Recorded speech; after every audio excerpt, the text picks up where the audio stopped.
فلا تقل لہما اف ولا تنہرہما، اگر تیرے پاس دو یا دونوں میں سے ایک بڑھاپے کو پہنچ جائیں تو پھر ان کے سامنے تو نے اف بھی نہیں کہنی، اور نہ ان کو جھڑکنا ہے، اور ان سے نرم لہجے میں بات کرنی ہے۔ جب ماں باپ جوان ہوں، بچوں کی ضروریات پوری کر رہے ہیں، ان کے تعلیمی اخراجات اور ان کے معاشی سارے معاملات درست کر رہے ہوں،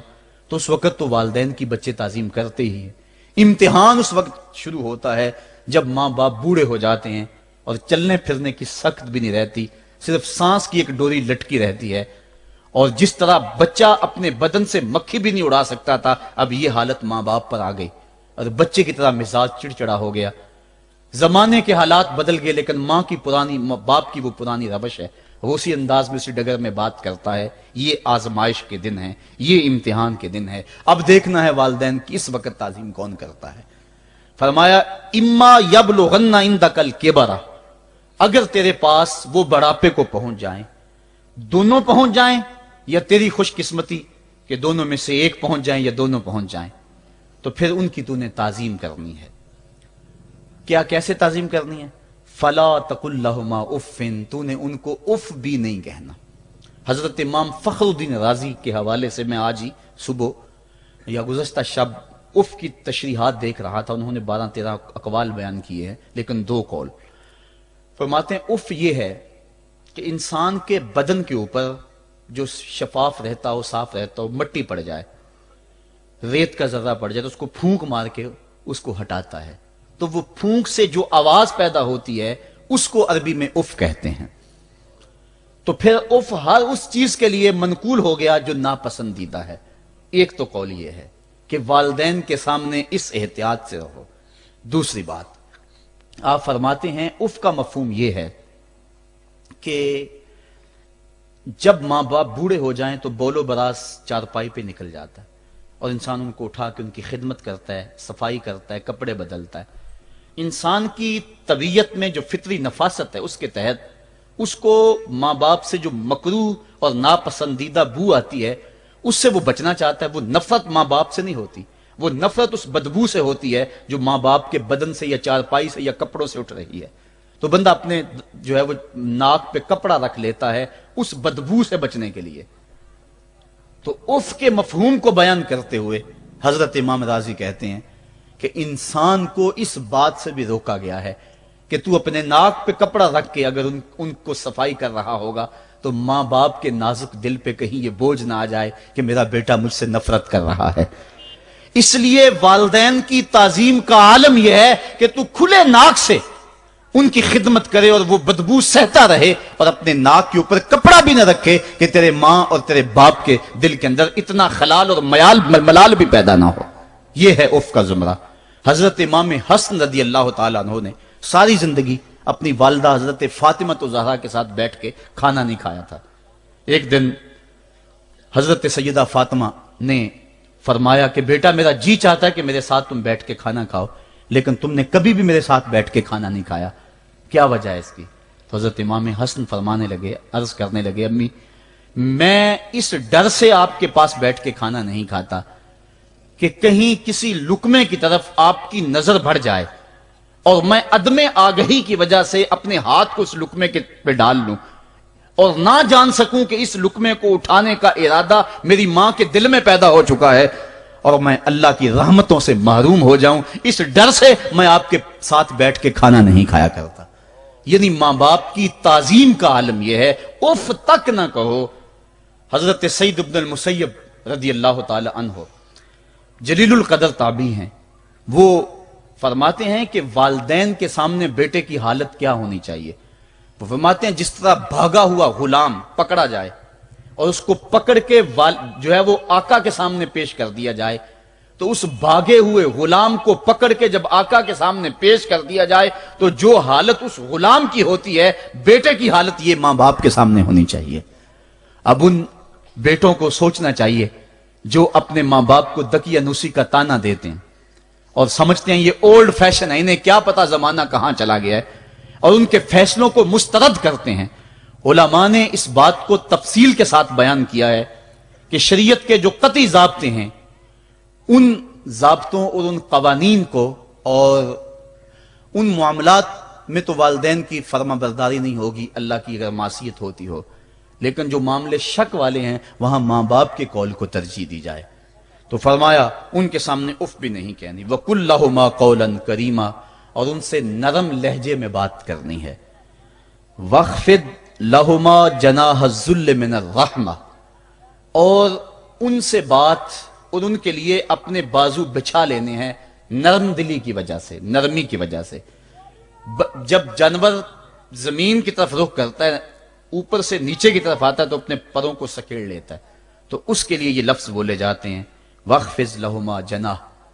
تو اللہ تعالیٰ فرمایا جس طرح وہ جانور عزت سے اپنے بازو سکیڑ لیتا ہے اور پھیلاتا نہیں ہے، والدین کے سامنے تیری اکڑ، تیرا عہدہ، تیرا منصب، تیری شانیں، تو بڑا اونچا ہے، لوگ تجھے سلوٹ کرتے ہیں، تیرے ہاتھ چومتے ہیں، تجھے سلام کرتے ہیں، اونچی کرسیوں پہ تو بیٹھتا ہے، لیکن وہ سب وہاں چھوڑ دے اور ماں کے قدموں میں عاجز بن کے بیٹھ جا، باپ کے قدموں میں عاجز بن کے بیٹھ جا، وہاں اپنی اس کسی چیز کا لحاظ رکھ، پرندہ اوپر کوڑے تو پر کھولے، لیکن جب نیچے آئے تو پروں کو سمیٹ لے، تیرا عہدہ، تیرا منصب باہر رہے، جب ماں باپ کے پاس آئے اس وقت تو مؤدب غلام کی صورت میں اپنے والدین کے سامنے کھڑا۔ وَقُلْ رَبِّ ارْحَمْهُمَا كَمَا رَبَّيَانِ صَغِيرًا، اور اگلا حق یہ بیان فرمایا کہ اللہ کی بارگاہ میں عرض کر رہا ہے اللہ میری ماں پر بھی اور میرے باپ پر بھی رحم فرما دے، جس طرح میں چھوٹا تھا اور میرے اوپر انہوں نے رحم فرمایا۔ انسان ماں باپ کے حق دے ہی نہیں سکتا، حضور نے ارشاد فرمایا کہ انسان ماں باپ کے حق نہیں ادا کر سکتا الا یہ کہ ان کو غلام پائے اور خرید کر آزاد کر دے، اس کے علاوہ کوئی صورت ایسی نہیں ہے۔ ایک شخص نے حضور کی خدمت میں حاضر ہو کے عرض کیا حضور میں اپنے والدین کی بڑی خدمت کی ہے، اس کو امام حقی نے لکھا ہے، اور جن مراحل سے میں گزرتا رہا ہوں ان مراحل سے میرے ماں باپ گزرے ہیں اور میں نے ان کی خود خدمت کی ہے۔ آج بیٹے بیویوں پہ کام چھوڑ دیتے ہیں کہ بیوی خدمت کرے گی۔ احسان دانش کہتا ہے کہ میں نے اپنی بیوی کو ہاتھ نہیں لگانے دیا، میں نے کہا میرے ماں باپ ہے، یہ خدمت اور کوئی حاصل کیوں کرے، یہ تو میں حاصل کروں گا۔ تو ساری خدمت میں نے خود کی، جس طرح انہوں نے نوالے توڑ توڑ کے میرے منہ میں ڈالے میں نے بھی حضور ایسے کیا، جس طرح میرے لیے میری ماں رات جاگتی رہی میں بھی اپنی ماں کے لیے جاگتا رہا۔ جن جن مراحل سے میرے لیے وہ گزرے تھے اتفاقاً میرے حالات، میرے ماں باپ کے حالات ایسے پیدا ہو گئے کہ میں نے اسی طرح اپنے ماں باپ کی پرورش کی ہے اور میں اپنے ماں باپ کی جو ہے وہ میں نے خدمت کی ہے، تو کیا میں نے اپنی ماں کا، اپنے باپ کا حق ادا کر دیا ہے؟ تو حضور نے ارشاد فرمایا تو نے ایسے ہی خدمت کی ہوگی، لیکن جب تیری خدمت تیری ماں کرتی تھی تو ساتھ ساتھ تیری زندگی کی دعائیں مانگتی تھی، اور جب باپ بوڑھا ہو گیا تھا، ماں بوڑھی ہو گئی تھی، آزاد شل ہو گئے تھے، فالج میں مبتلا تھے، تو ان کے لیے زندگی کی دعائیں تو نہیں مانگتا تھا، تو یہ کہتا تھا اللہ انہیں پردہ دے دے۔ تیری ماں نے تو کبھی تیرے لیے پردہ نہیں مانگا تھا، بیٹا لولا ہو، بیٹا لنگڑا ہو، ماں کبھی نہیں کہتی بیٹے کو ڈاکٹر جواب دے دیں، ماں کبھی نہیں کہتی کہ میرے بیٹے کو اللہ پردہ دے دے، ماں یہی کہتی ہے مالک مجھے لے لے، میرے بیٹے کو زندگی دے دے، میں سب کچھ بیچ دیتی ہوں، اپنا زیور بیچ دیتی ہوں، میرے بیٹے کی صحت بچ جائے، میرے بیٹے کی زندگی بچ جائے۔ ماں کی موجودگی میں کوئی کہہ بھی نہیں سکتا، باپ کے لیے تو کہہ دے، ماں کے لیے تو کہہ دے بڑی تکلیف ہے تیرے باپ کو، بڑی تکلیف ہے تیری ماں کو، اللہ کرے اب پردہ ہی عطا کر دے۔ خود نہیں کہتا تو کسی سے یہ سن سکتا ہے بندہ، لیکن ماں سن سکتی ہے کوئی کہے اللہ تیرے بیٹے کو پردہ دے دے؟ تو فرمایا جب وہ تیری خدمت کرتے تھے تو وہ تیری زندگی کی دعائیں مانگتے تھے، اور جب تو خدمت کرتا تھا تیرے دل میں ان کے پردے کی آرزو تھی۔ فرمایا تو جتنی مرضی خدمت کی ہے، ماں کی خدمت کا بدل کیسے ہو سکتا ہے؟ تو ماں باپ کی خدمت انسان کر ہی نہیں سکتا، تو پھر کیا کرے؟ عرض کرے اللہ میں تو خدمت نہیں کر سکتا، تو ان کے اوپر رحم فرما دے۔ ماں باپ کے لیے دعا کرے۔ علماء نے یہاں بیان فرمایا ماں کافر ہو تو پھر بھی دعا کرے، باپ کافر ہو تو پھر بھی دعا کرے، مومن ہو تو پھر بھی دعا کرے، گناہگار ہو پھر بھی دعا کرے، نیکوکار ہو پھر بھی دعا کرے، دعا نہ چھوڑے۔ حضرت ابو ہریرہ رضی اللہ تعالیٰ عنہ فرماتے ہیں میری ماں کافرہ تھی اور میں حضور کا غلام، اور ماں ہر وقت اپنی دھن میں اور میں اپنی دھن میں ہوں۔ حضرت ابو ہریرہ کے بھائی کوئی نہیں ہے، باپ فوت ہو گئے ہیں، بہن کوئی نہیں ہے، ابھی شادی بھی نہیں ہوئی، دنیا پہ رشتہ ہی کوئی نہیں سوائے ماں کے، گھر آتے ہیں تو ماں سے بات کرنی ہوتی ہے، جو سن کے آتے ہیں ماں سے وہ دکھ کھولنا ہوتا ہے، بات کرنی ہوتی ہے، حضور کی باتیں سنانی ہوتی ہیں، لیکن ماں ہے اتفاق سے کافرہ ہے، حضور کی بات وہ سننا گوارا نہیں کرتی۔ حضرت ابو ہریرہ کو اور بات آتی کوئی نہیں، وہ تو کرتے ہی حضور کی باتیں۔ ایک دن حضور کی بات چھیڑی، ماں کی زبان سے کوئی جملہ ایسا نکلا جو سخت تھا، گوارا نہ ہوا، چھوڑ دیا گھر کو۔ ماں تیری عظمت کو سلام، لیکن رسول اللہ کے مقابلے میں تیری کوئی شان نہیں ہے۔ گھر سے نکلے، لیکن نکلے تو پاؤں ڈگمگا رہے تھے کہ دنیا پہ ایک ہی رشتہ تھا، وہ بھی جاتا رہا۔ چند قدم چلے تو دل میں خیال آیا، سارے دکھوں کا جو مداوع کرتا ہے، مساقہ کی بارگاہ میں یہ دکھڑا کیوں نہ بیان کر دو۔ دریائے رحمت جوش میں تھا، وہ دلوں کی حالتیں بوجھ لینے والے آقا نے پوچھا ابو ہریرہ کیا ہے؟ عرض کی حضور میری ماں کی ہدایت کے لیے دعا کر دو۔ یہ کہا اور پھوٹ پھوٹ کے رونے لگے۔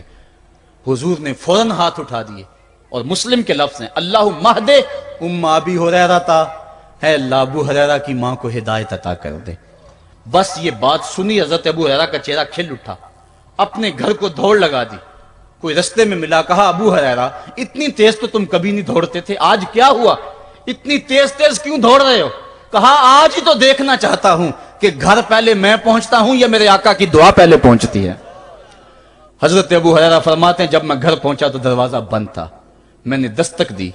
اندر سے آواز آئی بیٹا ٹھہرو میں آتی ہوں۔ کہا اس لہجے کو جان گیا، اس میں محمد کی بولی بول رہی ہے۔ کہا تھوڑی دیر کے بعد میری ماں آئی، تازہ غسل کی وجہ سے اس کے بالوں سے پانی کے قطرے ٹپک رہے تھے، اور میری ماں زنجیر کھول رہی تھی، اس کے لبوں پہ شہادت کا کلمہ جاری تھا۔ تو والدین کے لیے مغفرت کی دعا کرتے رہیں، والدین کی بخشش کی دعا کرتے رہیں۔ والدین جب دنیا پہ ہوتے ہیں تو اللہ کی رحمت کا گھنا سایہ ہوتے ہیں،